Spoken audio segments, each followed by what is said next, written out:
యెహోవా ఈ తరము వారిలో నీవే నా ఎదుట నీతిమంతుడవై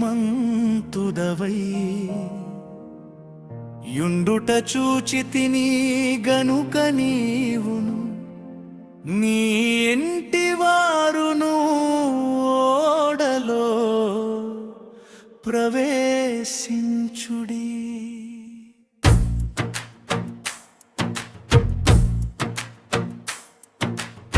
పవిత్ర జంతువులలో ప్రతి జాతి పోతును, ఎడును పెంటులు ఏను. పవిత్రములు కాని జంతువులలో ప్రతి జాతి పోతును, పెంటియు రెండును. ఆకాశ పక్షులలో ప్రతి జాతి మగవి ఏడును, ఆడువి ఏడును. నీవు భూమి అంతటి మీద సంతతిని జీవముతో కాపాడునట్లు నీ యొద్ద ఉంచుకొను.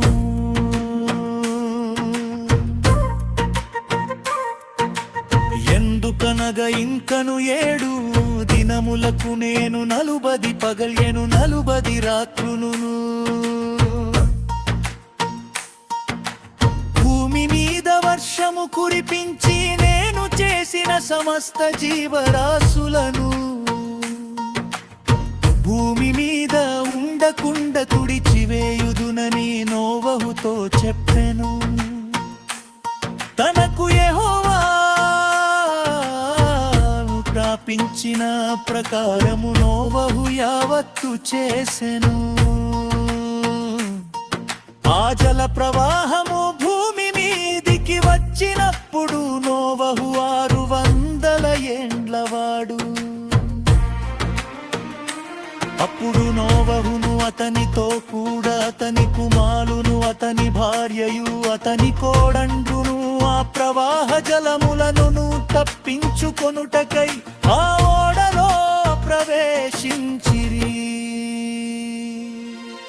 దేవుడు నోవహునకు ఆజ్ఞాపించిన ప్రకారము పవిత్ర జంతువులలోను అపవిత్ర జంతువులలోను పక్షులలోను నేలను ప్రాకు వాటన్నిటిలోను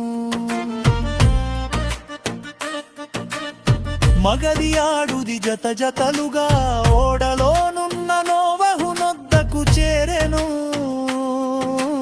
7 దినములైన తరువాత ప్రవాహ జలములు భూమి మీదికి వచ్చెను.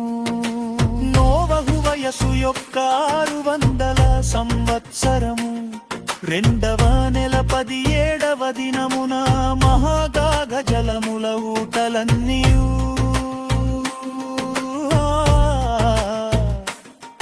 దినమందే విడబడెను. ఆకాశపు తూములు విప్పబడెను. 40 పగళ్ళును 40 రాత్రులును ప్రచండ వర్షము భూమి మీద కురిసెను.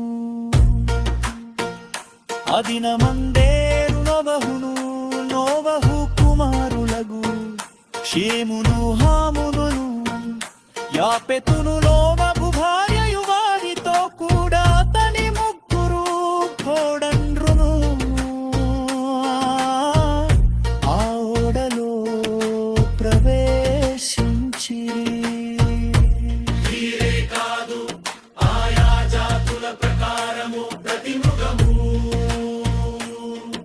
ఆయా జాతుల ప్రకారము ప్రతి పశువు, ఆయా జాతుల ప్రకారము నేల మీద ప్రాకు ప్రతి పురుగులు, ఆయా జాతుల ప్రకారము ప్రతి పక్షియు, నానా విధములైన రెక్కలు గల ప్రతి పిట్టయు ప్రవేశించెను.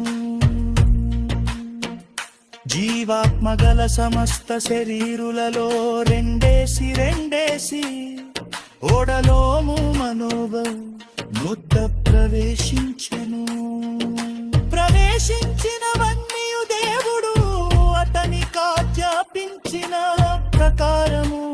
సమస్త శరీరులలో మగదియు ఆడుదియు ప్రవేశించెను. అప్పుడు యెహోవా ఓడలో అతని మూసివేసెను.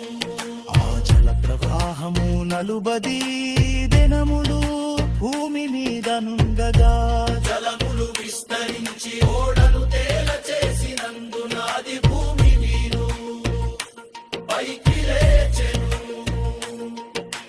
జలములు భూమి మీద ప్రచండముగా ప్రబలి మిక్కిలి విస్తరించినప్పుడు ఓడ నీళ్ల మీద నడిచెను. ఆ ప్రచండ జలములు భూమి మీద అత్యధికముగా ప్రబలినందు ఆకాశమంతటి క్రింద పప్ప పర్వతములన్నీయు మునిగిపోయెను. 15 మూరల ఎత్తు నెల్లు ప్రచండముగా ప్రబడెను. నవ ప్రపర్వతములను మునిగిపోయెను. అప్పుడు పక్షులేమి పశువులాది మృగములేమి భూమి మీద ప్రాకు పురుగులేమి భూమి మీద సంచరించు సమస్త శరీరులేమి సమస్త నరులేమి చచ్చిపోయిరి.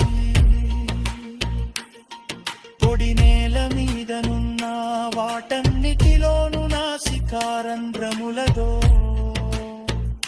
జీవాత్మ సంబంధమైన ఊపిరి గలవన్నీ చనిపోయెను.